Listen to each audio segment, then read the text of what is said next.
Hello again, my meddling Scooby Doo fans, and welcome to another review into the world of Scooby Doo. So last time I kicked off my 2026 summer special with my Season 2 Episode 6 shorts reviews. Now, I wasn't originally planning to upload my Season 2 Episode 6 shorts reviews for the beginning of my summer special. They were supposed to be up in May, but it took me a lot longer to upload, so I apologize for that, for taking a little bit longer than I normally would. But specifically, we continued my 2026 summer special with a review Season 2, Episode 6C of Scooby Doo and Scrappy Doo. So I hope you guys enjoyed that. We talked about how it was another terrible short due to the fact that the villain was repetitive and dull, the motive was dumb, there was no mystery, and there was no atmosphere. But of course today, I'll be covering Season 2, Episode 7A of Scooby Doo and Scrappy Doo, titled Wax World, which was released on December 20th, 1980. The short synopsis of the first short is, the guys enter a wax museum in search of their missing coin, and find a wax master who wants to turn them into his newest exhibit. So normally I would tell you guys what DVD I'm watching this particular short of Scooby Doo and Scrappy Doo on, or this particular episode rather of Scooby Doo and Scrappy Doo on. However, Seasons 2 through 4 of Scooby Doo and Scrappy Doo have yet to be released on any sort of physical media or DVD, so just like in my past Season 2 reviews and for future Season 2, 3, and 4 reviews, and for the purposes of this review, I'll be watching the short online, so apologies in advance for the quality of the short. Now, as far as the short's reception is concerned, I'm not really sure how fans feel about this particular short, but considering I and most of the Scooby Doo community consider the shorts to be terrible and bad, I doubt it's viewed very highly. But with that being said, what's my personal opinion on this particular short of Scooby Doo and Scrappy Doo? Is it a good and underrated short? Is it another terrible short that continues the trend of the series and the trend of these shorts? Or is it an average, decent, middle-of-the-road short? Well, let's find out, shall we? So let's take a look at the short to see whether I think is a good or bad short of Scooby Doo and Scrappy Doo. The short begins with Shaggy, Scooby, and Scrappy in London eating fish and chips. A dropped coin leads to a wax museum and its wax master, who now thinks the gang would be great on display in his museum.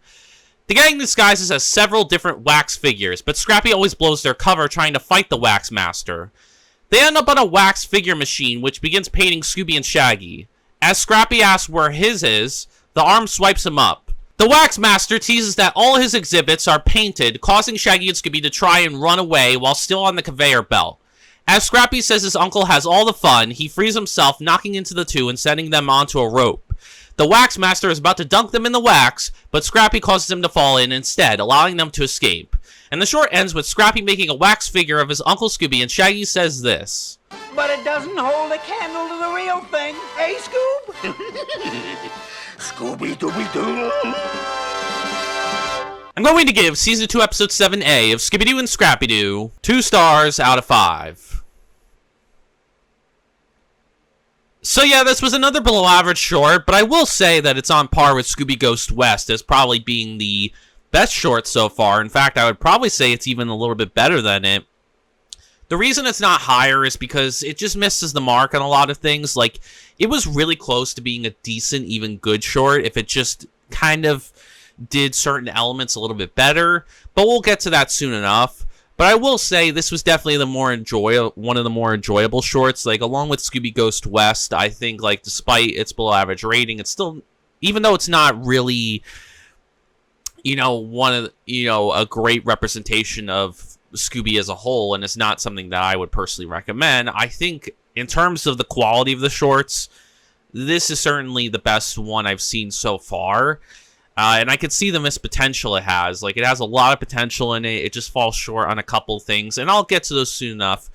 So before I get into the negatives of this particular short and what makes it fall short of being a decent or even good, short, I'll quickly go over the positives of the short and the stuff that I did like about it that helped elevate it to a high below average rating. So starting with the positives, my first one is that Scrappy was actually not too bad in this particular short. So he did a similar thing like in Swamp Witch where he tried to get Shaggy's coin back. This is the second time we've had that. So while it does feel a little bit redundant, I still do like that Scrappy went towards the effort of getting the coin back, even if we're not shown whether he did or not. But I did like the effort that he went to go get, Shaggy's coin. He helped capture the villain at the end. He helped dunk the wax master in the wax and double dipped him for good measure and incapacitated him, essentially. And he even made a nice little cool wax figurine of Scooby, which I thought was nice.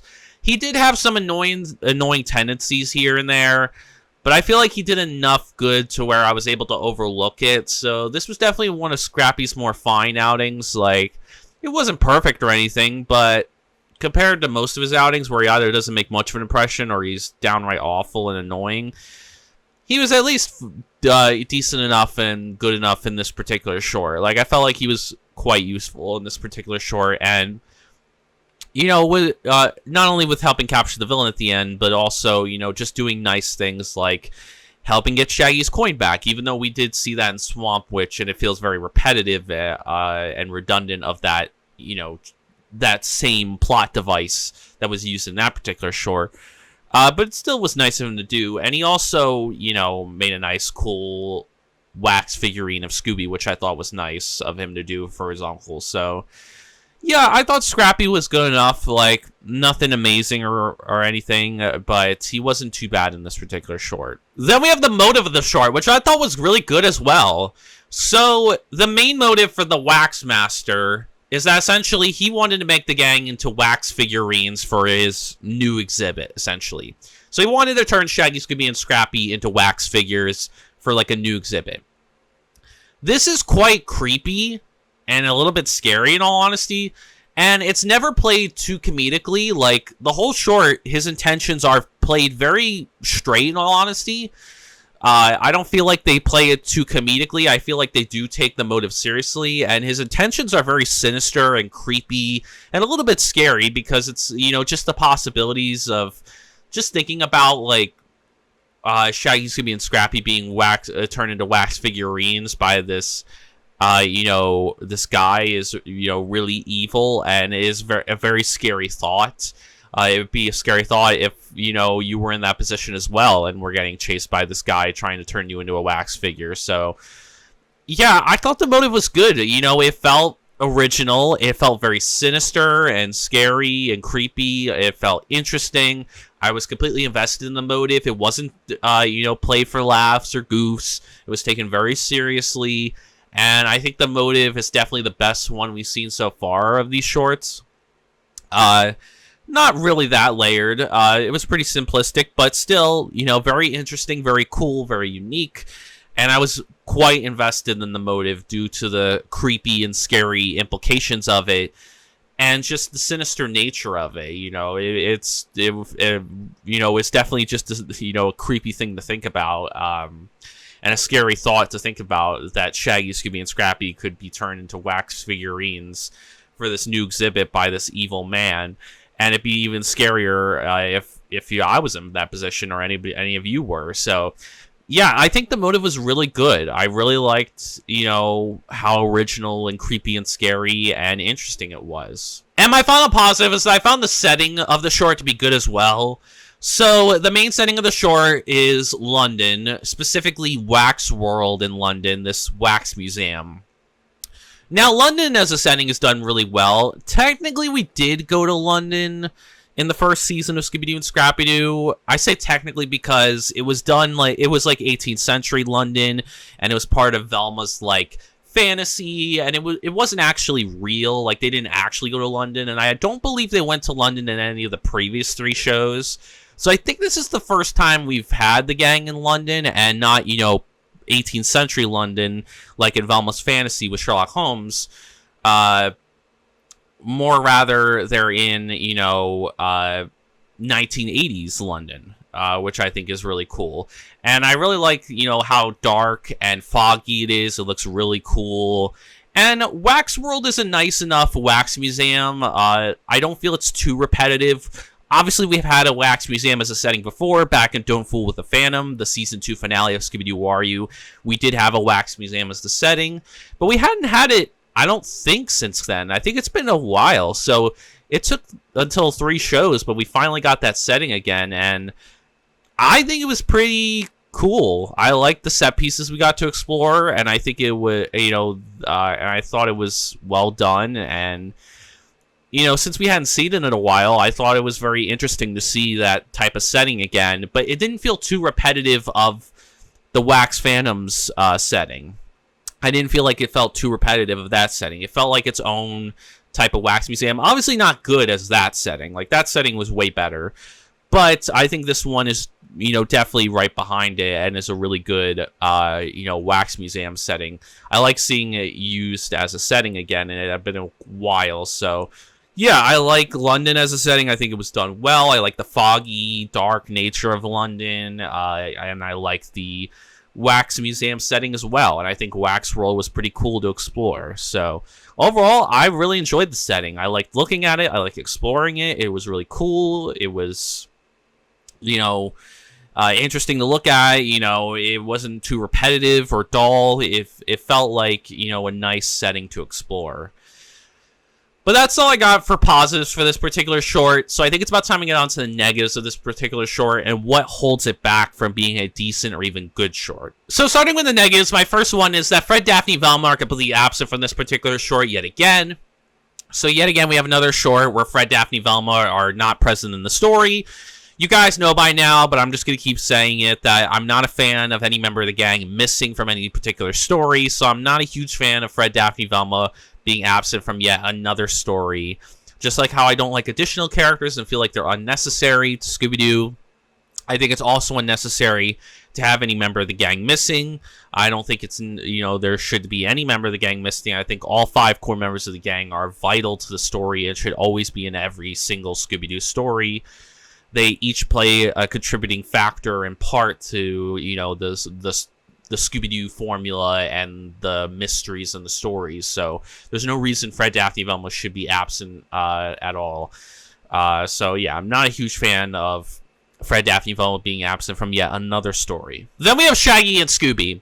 Shaggy and Scooby were pretty weak in the short. They weren't their usual funny, cowardly selves. They weren't really that funny at all in this particular short. They didn't have any cool, funny, comedic bits. Like, they didn't have good humor in this particular short.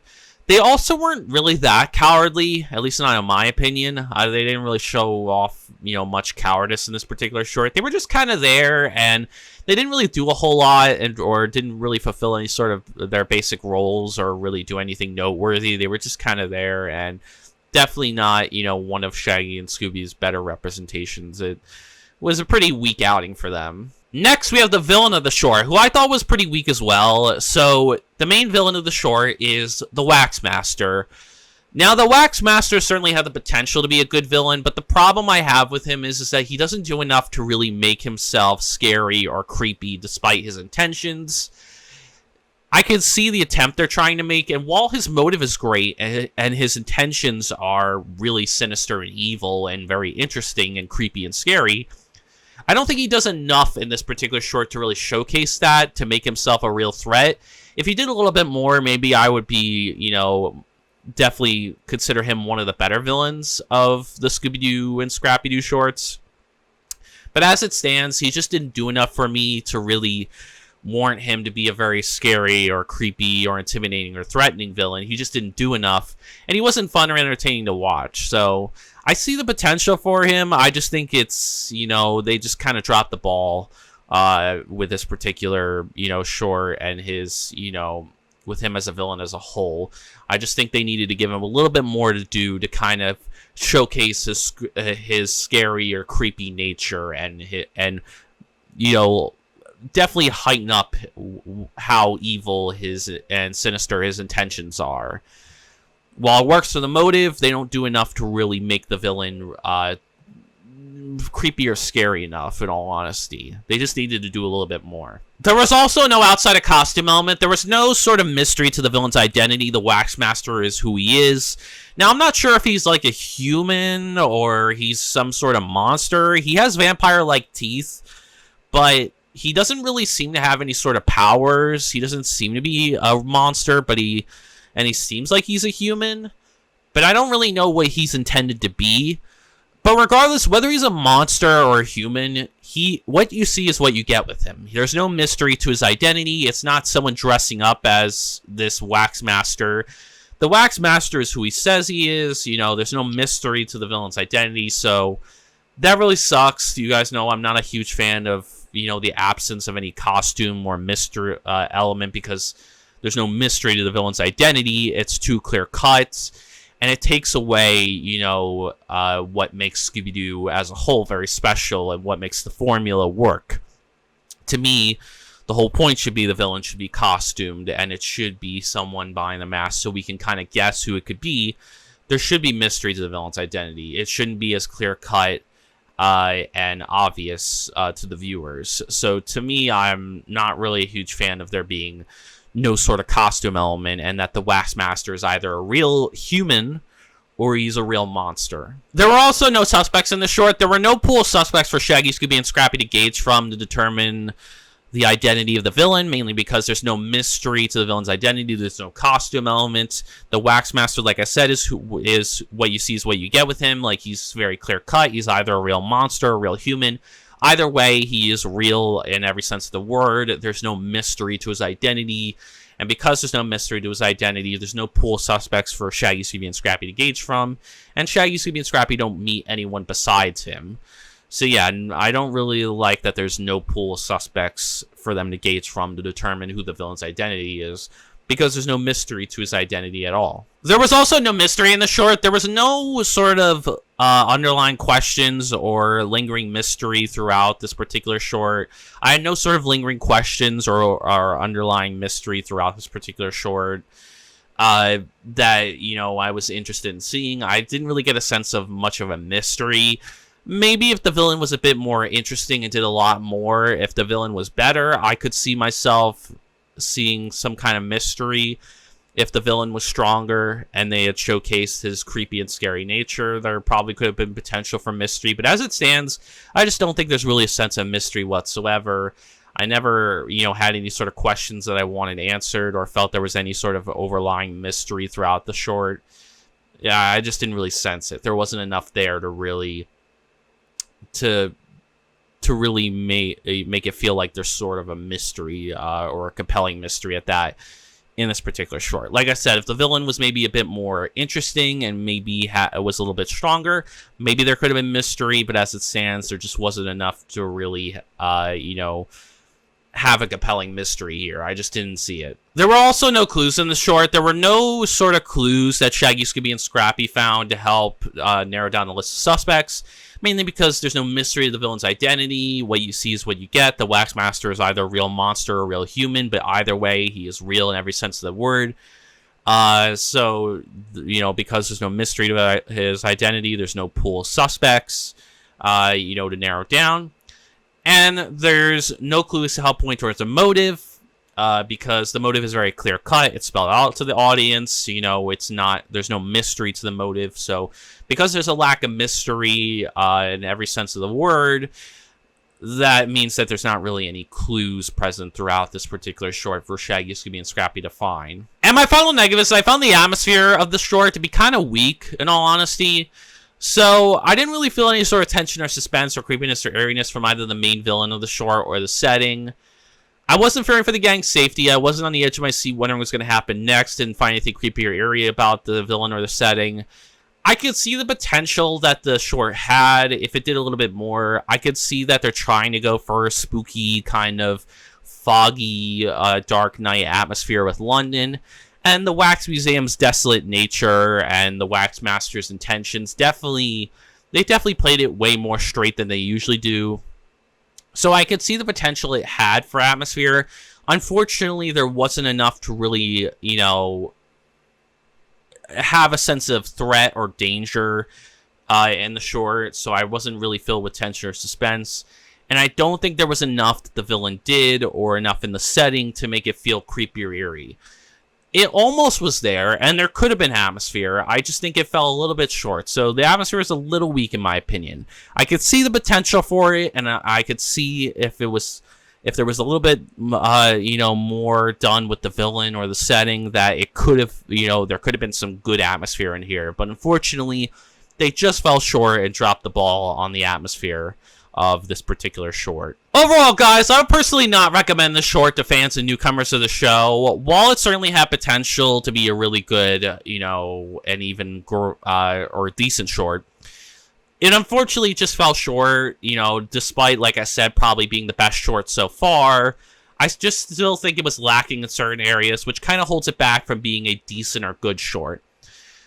like I said, there's certainly potential here, and if they just did a couple things well, like with the villain and the mystery and the atmosphere, I could easily see this being a decent or even good short. As it stands, there just wasn't enough to, get it to that kind of rating, to get it to a decent or good rating. So I can't in good conscience recommend this, but if you have to put on a short, I would definitely say this is definitely one of the better ones to put on, but I don't think it's worth your time. I don't think it does enough to really warrant your time. Like I said, if you're forced to watch the short due to your kids, or you're doing like a run through Scooby Doo, or trying to be selective on what Scooby media you want to watch first before diving headfirst into certain shows. While this certainly is one of the better shorts so far, it's still not it's still not good enough for me to recommend, unfortunately. It was almost there, but it just fell short. So unfortunately, just don't bother with this one unless if you have to put a short on, which, I would say this one and Scooby Goes West are probably the best ones to put on so far. But otherwise, steer clear of it. There's no reason to go watch this short at all. Anyways, I hope you guys enjoyed the review. Please give a like if you did. Comment down below your thoughts on the short. Do you like the short? Do you think I'm being too harsh on it? Or are there more positives that you see that I don't see? And, you do disagree with me? And think it's good? Do you hate the short? I'm interested in that as well. Do you agree with me? I think it's below average and had certainly had potential, but was just lacking in certain areas. Or maybe you think it's worse than I said it is, and maybe you think it's downright awful and terrible, and either has one or no positives in this particular short. Or you're somewhere in the middle where you think it's average and decent and okay, but it's neither good nor bad. I'm curious for your thoughts, so let me know. And subscribe for more Scooby Doo content like this, or if you're just interested in my other content, obviously I have more Scooby Doo reviews on the way. This is a Scooby Focus channel, so we cover all things ranging from the TV shows, films, video games, and books. So if you're a diehard fan like me, or even just a casual or newcomer to the franchise, and you love talking all things Scooby-Doo, and want to join in on each individual discussion for each individual TV show episode review, movie review, video game Let's Player review, or book review, then come join the channel and experience some amazing Scooby-Doo content. And finally, before I let you guys go, I also recently created a new YouTube membership. It's nothing major or special. It's completely optional. It's just something that you guys can do if you want to go that one extra step to help support the channel and help this small YouTuber out. If you do decide to join, I have 2 tiers. The first tier is the Mystery Solver tier for at $2.99, where you get perks such as custom loyalty badges, custom emojis, shoutouts at the end of my videos, as well as in my video descriptions. Members-only live chats, where you get the first say on my public and members-only live streams in the future, if I decide to do those. And behind-the-scenes photos and personal updates that I don't share anywhere else. Or you could sign up at my second tier, which is the Master Salute tier, where you get all the perks I just mentioned previously, plus early access to new videos and members-only polls, where you get to decide what secondary projects I cover along the mainline Scooby-Doo TV show episode reviews. So whether that be Scooby-related, like films, video games, or books, or non-Scooby-Doo related, like Marvel or DC, with superheroes. Action heroes like James Bond or John Wick. Horror like Psycho and Saw. Sci-fi horror like Alien and Predator. Monsters like Godzilla and King Kong. Mystery like Sherlock Holmes. And previous shows that maybe I, want to get back to and haven't covered in a while, like, Miraculous Ladybug and Cat Noir. Sleepy Hollow. Treadstone. And maybe even some new ones like the original 1963 Fugitive show. The 66 Batman show. The 78 Incredible Hulk show. And many more that I have in the can that I would love to cover as well. And you also get to decide if for future summer specials what I cover, whether that be Scooby-Doo related or not. Scooby Month, which is Scooby's, birth month and is his essentially his anniversary as well as his birth month, and is the month I celebrate Scooby. You get to decide which of the big 4 mediums, whether that be TV shows, films, video games, or books, to cover during September with Scooby Month. And October, for spooky season, for Halloween, you get to decide whether I cover, Scooby or a horror-related property that's not related to Scooby, essentially. So yeah, if you want to, join at my, either of these 2 tiers, with the Master Salute tier for $49.99 for all the perks that I mentioned previously, plus early access to new videos, and members only polls, or you can go lower and go for the first tier, which is the mystery solver tier for $2.99 for custom loyalty badges, custom emojis, shout outs, members only live chats, and behind the scenes photos and personal updates. So if you're interested in all that, you're free to join whenever you please. It's completely up to you. It's completely optional. You'll still get content from me. That's just if you want to go that one extra step to supporting the channel and myself, that's just a way that you can do it. But like I said, completely optional. You don't have to do it. But if you can, I would very much appreciate it. And I thank you so much in advance. In my next video, I will be back tomorrow to continue my 2026 summer special with a review of Season 2, Episode 7B of Scooby Doo and Scrappy Doo, titled Scooby in Wonderland. I'm not really sure what to expect with this particular short, but considering most of the shorts have not been great up to this point, I doubt it's going to be a really good one. I doubt it's going to be that great. It's probably going to be another bad one, but you never know. So if you want to know my thoughts on Season 2, Episode 7B of Scooby Doo and Scrappy Doo, Scooby in Wonderland, then come join me tomorrow. Anyways, thank you guys so much for watching this video, and as always, peace out.